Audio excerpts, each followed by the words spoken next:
Hello everyone, how are you today? Welcome back to my class Sukhdev Patsaria chemistry classes Gwalior for G, NEET and board exam preparation.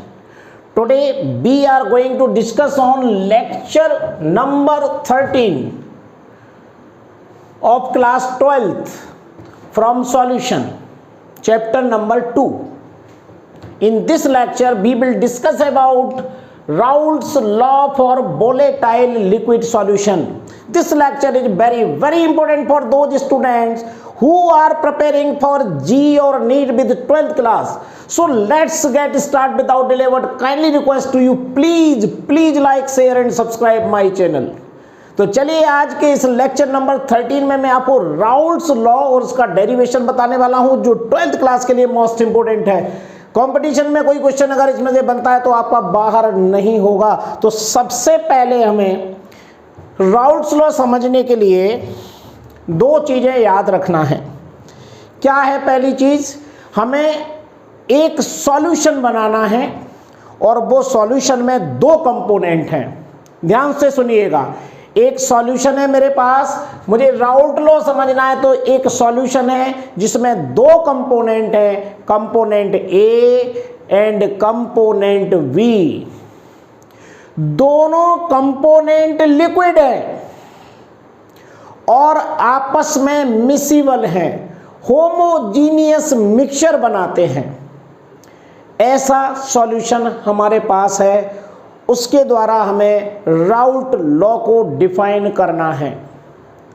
तो समझ लीजिए, जैसा मैंने vapour pressure में बताया था कि किसी भी लिक्विड की जब मॉलिक्यूल इवेपोरेट होते हैं तो जो खाली जगह होती है उसमें पार्शियल वेपर प्रेशर डेवलप होता है. ऐसे ही यहां पर दो लिक्विड हैं, दोनों वोलेटाइल हैं, मिसिबल हैं, होमोजीनियस मिक्सचर है. ऐसी कंडीशन में वेपर प्रेशर और पार्शियल वेपर प्रेशर में क्या रिलेशन होगा, वो ही राउल्ट्स लॉ है. तो चलिए सबसे पहले मैं इसको डिफाइन करता हूं बेस्ट डेफिनेशन से, जो आपको पेपर में लिखना है. बड़े आसानी से लिख लोगे. नोट करिए.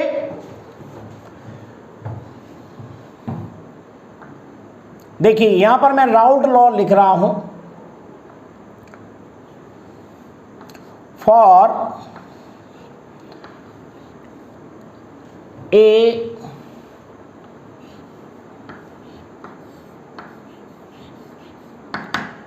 solution, for a solution of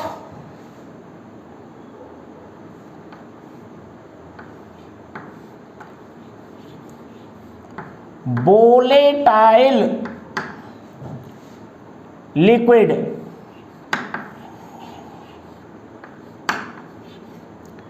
ध्यान से सुनिएगा.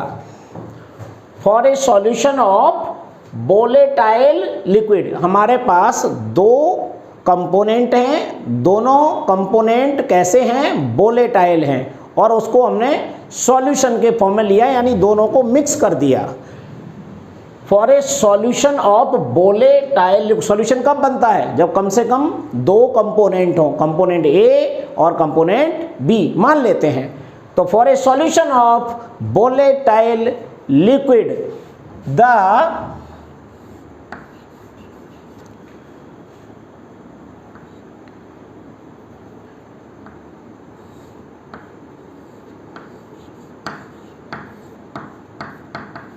partial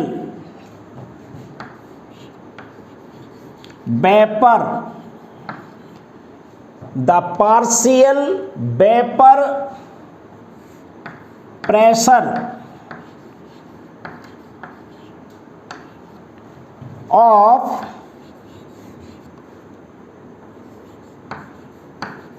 any component.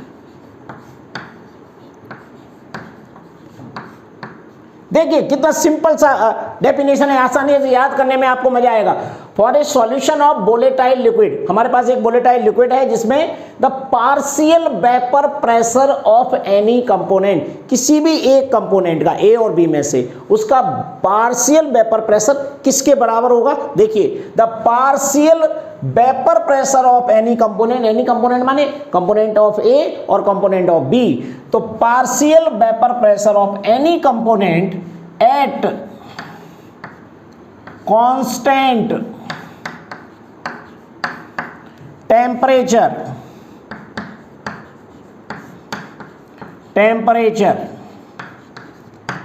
partial vapor pressure of any component at constant constant temperature,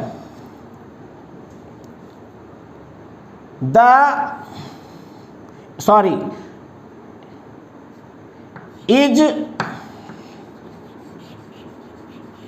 equal to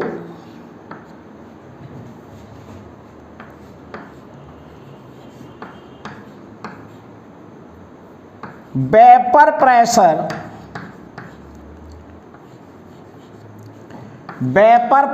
of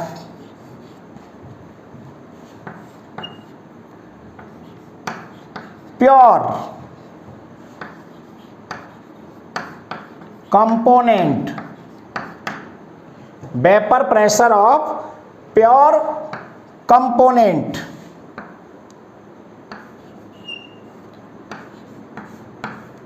multiplied by mole fraction of that component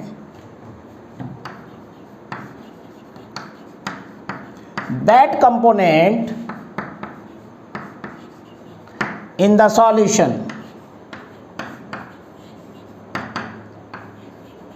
देखिए, ये है सिंपल सी राउल्ट्स लॉ की definition.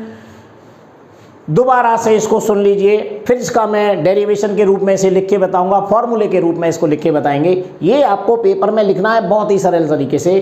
For a solution of volatile liquid, हमारे पास volatile liquid का solution है।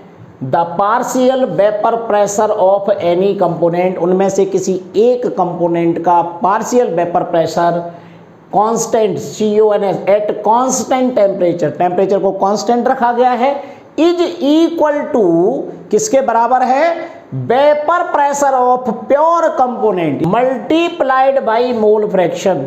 Equal तो है, साथ में मोल फ्रैक्शन से भी मल्टीप्लाइड है, तब उसके इक्वल होगा of that component in the solution. इसके अलावा आपको कुछ नहीं लिखना है। ये हमारी सिंपल सी डेफिनेशन है। तो इसको फॉर्मूले के रूप में कैसे बता सकते हैं, तो देखिए, ये हमारा PA, ये एक कंपोनेंट है जिसे कहेंगे partial vapour pressure of component A, ठीक है। और ये प्रोपोर्शनल होता है XB, यानी मोल फ्रैक्शन ऑफ कंपोनेंट A कर देते हैं पहले, कंपोनेंट A। सो इसको क्या लिख सकते हो, PA, सॉरी कैपिटल A से रिप्रेजेंट कर रहा हूं, PA इज इक्वल टू, ये प्योर कंपोनेंट है P0A multiplied by XA।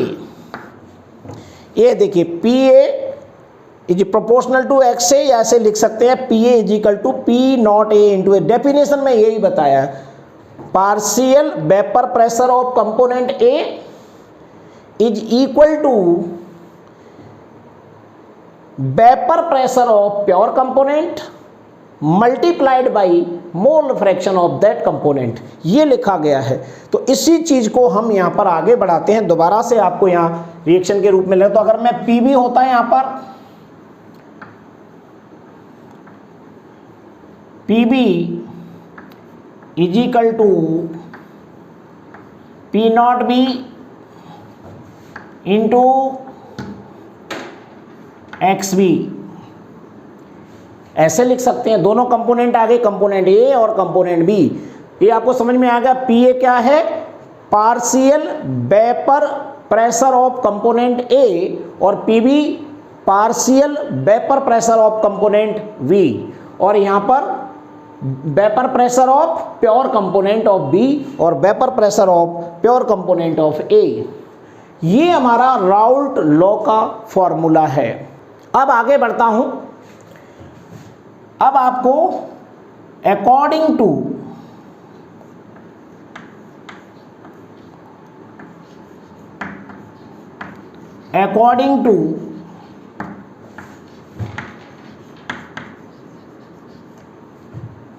Dalton's law, क्या होता है डाल्टन्स लॉ के अकॉर्डिंग? ये होता है P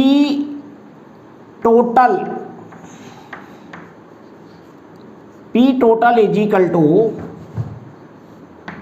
PA plus PB plus dot dot dot dot. ये होता है हमारा Dalton's law. P total is equal to partial vapor pressure of component A and partial vapor pressure of component B। अब क्या करेंगे हम, इन दोनों की वैल्यू अगर इसको हम पुट कर दें जो हमें अभी राउल्ट लॉ से मिली थी, तो ये क्या हो जाएगा? P total को लिख देते हैं PS। क्या लिखा जाता है? PS इज इक्वल टू, देखिए ये है हमारी PA की वैल्यू, क्या है? P0A इंटू एक्स ए, यानी P naught A into X A, plus ये PB की वैल्यू ये लिखी हुई है P naught B into X B. Clear हो रहा है? बड़े आसानी से आप कर पाएंगे। बस अब आपको क्या करना है, आपको मोल फ्रैक्शन में मैंने सिखाया था X A plus X B is equal to 1, तो आप इसे याद रख सकते हैं। यहाँ पर X A plus X B is equal to 1, और अगर मुझे एक्स ए निकालना है तो क्या हो जाएगा? 1 माइनस एक्स बी। तो ये वैल्यू में एक्स ए की जगह पे चाहे एक्स ए या एक्स बी में से किसी एक को भी मान करके इस वैल्यू को रख के हम एक नया फॉर्मूला डेवलप कर रहे हैं। तो ये हो जाएगा, देखिए आगे चल के P S is equal to P naught A, और इस एक्स ए की जगह क्या लिखेंगे? ब्रैकेट में 1 माइनस एक्स बी। समझ में आ गया? ये 1 माइनस एक्स बी कैसे आया? X A plus X B is equal to 1, तो X A is equal to 1 minus X B, और यहाँ पर प्लस लगा के जैसा लिखा हुआ है value P naught B into X B. देखिए ये हमारा फॉर्मूला बन गया। और आगे चल के अब क्या करेंगे, इस ब्रैकेट को ऐसे रिप्लेस करिए और इसको यहाँ पर मल्टीप्लाई करिए P नॉट ए का 1 से, फिर P नॉट ए का एक्स बी से, तो क्या आ जाएगा? देखिए P S is equal to P naught A minus, इसका इससे मल्टीप्लाई करिए P naught A X B, ये फॉर्मूला बना, plus P naught B into X B, ये बन गया। थोड़ा सा मैथमेटिकल अप्रोच अगर और लगाएं तो इसमें एक्स भी यहाँ पर कॉमन है, इसे कॉमन लेके हम आगे और बढ़ सकते हैं। तो ये हो जाएगा P S is equal to P naught A, अब इसमें से मैं ये कॉमन ले लेता हूँ, प्लस एक्स बी, ये कॉमन ले लिया मैंने। जब एक्स बी कॉमन ले लिया तो ये अंदर क्या आ जाएगा? पी नॉट बी माइनस, इधर इसको देखेंगे तो एक्स बी से ये क्या आ जाएगा? माइनस पी नॉट ए। ये देखिए ये हमारा मेन फॉर्मूला बन गया राउल्ट्स लॉ का। हमें इसी फॉर्मूले से न्यूमेरिकल्स आते हैं, हम आसानी से निकाल सकते हैं। डायरेक्ट अगर क्वेश्चन आता है तो इसी से आ जाता है PA = P0 A × XA। तो ये सिंपल सा राउल्ट लॉ का डेफिनेशन विद फॉर्मूला है, आप आसानी से तैयार कर सकते हैं। तो बताइए ये लेक्चर आपको कैसा लगा, जरूर मुझे कमेंट सेक्शन में लिखा मिलना चाहिए कि ये खराब लगा तो आप बताइए खराब लगा, अच्छा लगा तो बताइए अच्छा लगा, या इसमें आप कुछ संशोधन चाहते हैं, या इससे ज़्यादा आपको कुछ चाहिए। आपको 12th क्लास में विद कंपटीशन बोलना हूँ, इसके अलावा कुछ भी नहीं आता है। So thank you very much. Next lecture will be continue.